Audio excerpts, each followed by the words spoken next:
வணக்கம். செல்வகுமாரின் அதிகாலை வானிலை ஆய்வறிக்கை. அதிகாரப்பூர்வ வானிலை அறிக்கைக்கு இந்திய வானிலை ஆராய்ச்சித்துறை அறிக்கையை பார்க்கவும். 2026 ஜனவரி 30 வெள்ளிக்கிழமை அதிகாலை நிலவர வானிலை பதிவு. அடுத்தடுத்த காற்று சுழற்சிகள், தாழ்வு அமைப்புகள் இலங்கைக்கு தெற்கே நிலநடுக்கோட்டு இந்திய பெருங்கடலில் ஒன்றன் பின் ஒன்றாக பிப்ரவரி மார்ச் 2 மாதமும் அடுத்தடுத்து வர இருக்கிறது. இதில் ஒவ்வொன்றும் ஒவ்வொரு தீவிரத்தன்மையை கொண்டது. தீவிரத்தன்மை அதிகமாக இருந்தாலும் மேற்கத்திய இடையூறு மற்றும் உயரழுத்தங்கள் இருக்கும் இருப்பிடத்தை பொறுத்து இரு காற்று இணைவு அமைப்பை பொறுத்து மழை பொழிவு அமையும். அதன் அடிப்படையில் அடுத்தடுத்த நிகழ்வுகள் எப்படி மழை பொழிவை கொடுக்க போகிறது என்பதை பார்ப்போம். முதல் நிகழ்வு, அதாவது தற்பொழுது தெற்கு மத்திய வங்கக்கடல் முதல் நிலநடுக்கோட்டு இந்திய பெருங்கடல் வரை நீடித்துக் கொண்டிருந்த அந்த காற்று சுழற்சி இலங்கையை நெருங்கி இருக்கிறது. நாளை 31ஆம் தேதி இலங்கையில் நனைக்கு மழை லேசான மழைப்பொழிவை கொடுத்து 31 மற்றும் 1-2 தேதிகளிலே தென் இலங்கையில சற்று கனமழை பொழிவை கொடுக்கும். அந்த நேரத்தில் தமிழ்நாட்டில் டெல்டா மாவட்டங்கள் மற்றும் தென் மாவட்டங்கள்ல ஆங்காங்கே நனைக்கும் மழை பொழிவை கொடுக்கும். விவசாயிகளில் அறுவடை விவசாயிகளுக்கு இது எச்சரிக்கை அறிக்கையாக இருக்க வேண்டும். அதாவது நனைக்கும் மழை பொழிவு அறுவடை தானியங்களை நனைக்கலாம், வைக்கோலை நனைக்கலாம், ஆங்காங்கே லேசாக மிதமாக கூட பெய்யலாம்.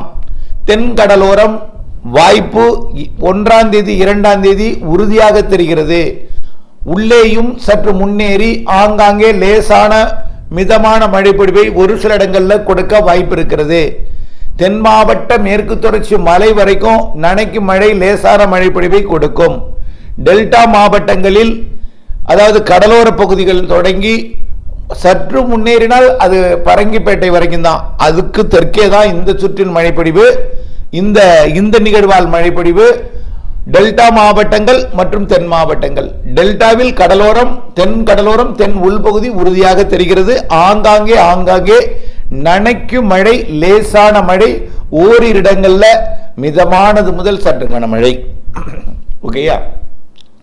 இந்த நிகழ்வு 2ஆம் தேதி மழைப்பொழிவை கொடுத்து மீண்டும் நிலநடுக்கோட்டு பகுதியை நோக்கி திரும்பி அடுத்த நிகழ்வோட கலைந்து இணைந்து வரக்கூடிய 4ஆம் தேதியா அது மழைப்பொழிவை கொடுக்கும். 5ஆம் தேதியா 4ஆம் தேதியா என்று தொடக்க நாள் குழப்பமாக இருந்தது. சில நாள் நான் 4ன்னு சொல்லியிருந்தேன், சில நாள் 5ன்னு சொல்லியிருந்தேன். இப்பொழுது 4ஆம் தேதியே வருவதற்கு வாய்ப்பு இருக்கு. சற்று வேகம் எடுத்து 4ஆம் தேதி பிப்ரவரி 4 திருவள்ளூர் சென்னை முதல் கன்னியாகுமரி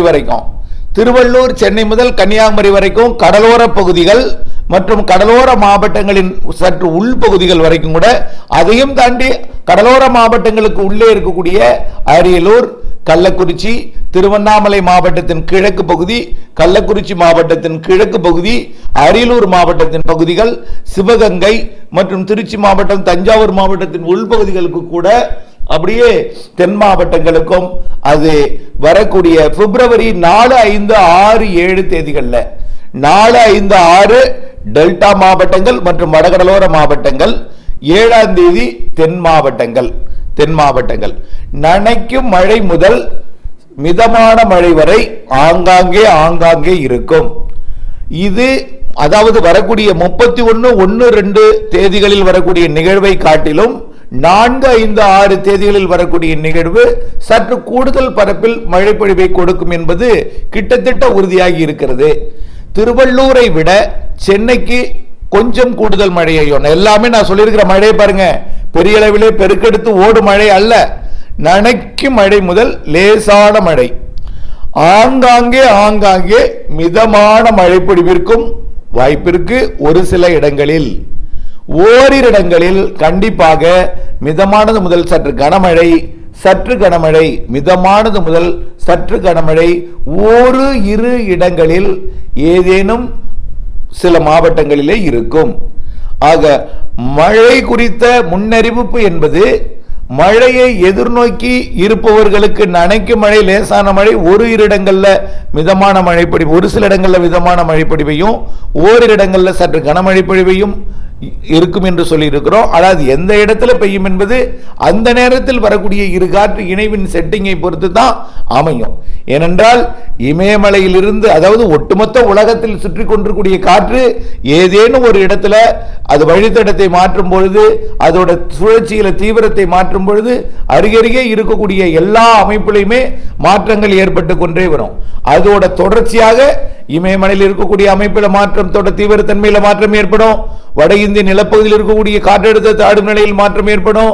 வட இந்திய நிலப்பகுதியில் நீடிக்கக்கூடிய உயரழுத்தத்தில், சுழற்சியில, இடத்துல எல்லாமே மாற்றம் ஏற்படும். தமிழ்நாட்டின் கரையோரம் ஏறக்கூடிய கிழக்கு காற்றில இரு காற்று இணைவு ஏற்படக்கூடிய இடங்கள்ல மாற்றம் ஏற்படும்.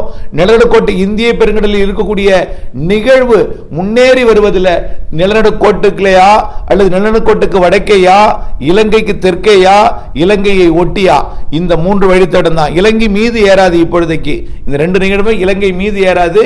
இலங்கை மீது ஏறாமல் தெற்கே அமைகிற காரணத்தினால்தான் இலங்கைக்கு கனமழை பொழிவு, மிக கனமழை பொழிவெல்லாம் காத்திருக்கிறது என்பதையும் நான் சொல்லி இருக்கிறேன். அந்த இலங்கைக்கு தெற்கு புறம் அமையக்கூடிய நிகழ்வு இலங்கையில் ஏறாத காரணத்தினால்தான் தென் மாவட்டங்களுக்கும் இது மழைப்பொழிவை கொடுக்க போகிறது. ஏற்கனவே இலங்கையில் ஏறியதன் காரணமாகத்தான் மன்னார் வளைகுடாவிலே தாழ்வு சுழற்சியாக அமைந்தது. தென் மாவட்டங்களுக்கும் அது தாழ்வு சுழற்சி சரியான ஒரு காற்று குவிதலை செட்டிங்கை செட் செய்யாமல் போன காரணத்தினால்தான் சரியாக மழை பொழியவில்லை.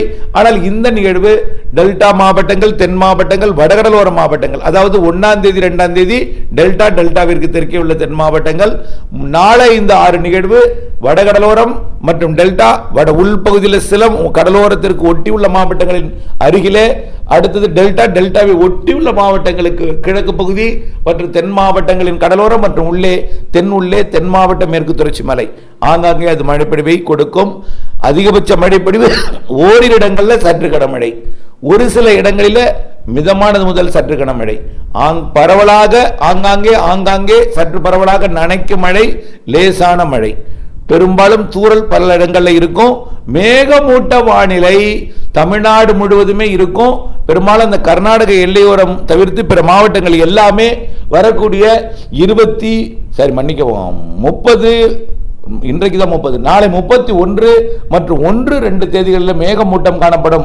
31 கடலோர மாவட்டங்களிலே மேகமூட்டத்தை கொடுக்கும்.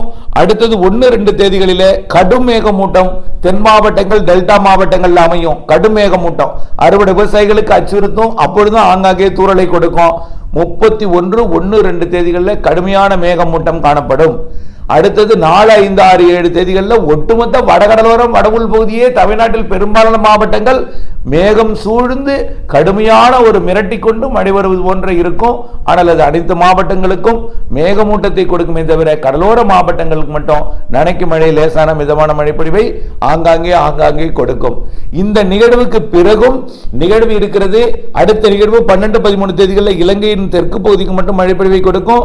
15ஆம் தேதி வாக்கிலே வரக்கூடிய நிகழ்வு சற்று வலிமையாக தெரிகிறது. அது முன்னேறி மழைப்பொழிவை கொடுக்கலாம். அப்படி முன்னேற முடியாவிட்டாலும் டெல்டா தென் தமிழ்நாட்டிற்கு அது நிச்சயமாக மழைப்பொழிவை கொடுக்கும். 15, 16, 17 தேதிகளில் தெரிகிறது. இந்த தேதி முற்றிலுமான உறுதி, அதாவது சரியான ஒரு தேதியை 15, 16, 17 அது 14, 15, 16 இந்த 3 நாளில் எந்த நாள் என்பதை நாம் வரக்கூடிய நாட்கள் அறிவிக்கலாம். அதுக்கு டெல்டா தென் தமிழ்நாட்டுக்கு மழை வாய்ப்பை கொடுப்பதற்கு வாய்ப்பு இருக்கு. அதோட தீவிரத்தன்மையெல்லாம் ஆய்வு இருக்கு. அதே போல பிப்ரவரி 15 28க்குள் மேலும் ஒரு நிகழ்வு இருக்கிறது. 15 17க்குள் ஒன்றும், 20க்கு மேல் ஒரு நிகழ்வும் இருக்கு. 2 நிகழ்வில் ஒரு நிகழ்வு வலுவான நிகழ்வாக உள்ளே ஏறி பொழிவதற்கு வாய்ப்பு இருக்கு. மார்ச்சிலும் நிகழ்வு இருக்கு. மார்ச்சிலும் குறைந்தபட்சம் 2 நிகழ்வு ஏறி பொழியலாம். ஒரு நிகழ்வு கண்டிப்பாக பொழியும். அனைத்து மாவட்டங்களுக்கும் அவ்வப்பொழுது மேகமூட்டத்தை கொடுக்கும். இலங்கைக்கு மழைப்பொழிவை கொடுக்கும். இந்த நிகழ்வு வருகையின் காரணமாகத்தான் குளிரலையை கொண்டு வருகிறது. நிகழ்வு எங்கே இருந்தாலும் காற்றை ஈர்க்கும். அது வட இந்திய குளிரலை தமிழ்நாடு வழியாக போகும் பொழுது குளிர்காற்றை கொடுக்கும்.